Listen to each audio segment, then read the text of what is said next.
Share ko nga lang guys, habang binabagtas ko ang JP Rizal, kahabaan ng JP Rizal papunta ng San Mateo Rizal.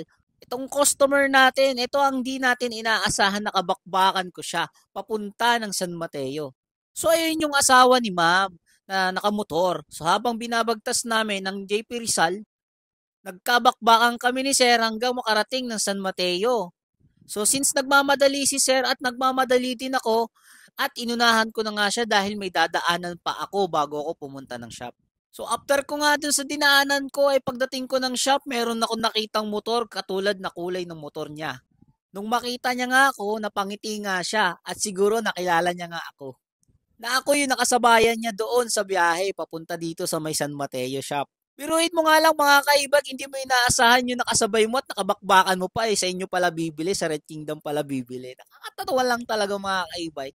At sabi nga ni customer, galing na siya ng Marikina at bumalik siya na San Mateo shop dahil naisip nga niya na mas maganda kung mag-a-avail siya, mas malapit lang sa lugar nila. Nang sa ganon, hindi siya mahirapan pagdating sa after sales. Tama nga naman mga ka-e-bike. At syempre mga ka-e-bike, dinedemo na natin kung paano yung function ng e-bike na to at napakaganda ng striker na to mga ka-e-bike. So dinedemo na natin yung function, paano siya gamitin, paano siya alagaan. Napakaganda ng panel board at meron na rin siyang CP holder with Bluetooth speaker na yan mga ka-e-bike.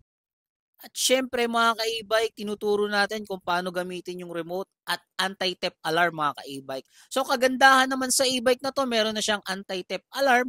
So once na inactivate nyo yung anti-theft alarm niya, automatic once na ginalaw yan, mag-a-alarm, automatic maglalak yung pinakagulong niya.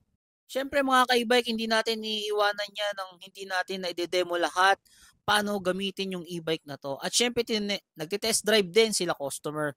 So, bago tayo umalis, nang makita nila na all goods ang e-bike nila. At the same time mga ka-e-bike, tinuturuan na rin natin si customer dahil first time lang din nila maggamit ng e-bike. So, pinatry na nga natin sa kanila yung Atras Avante.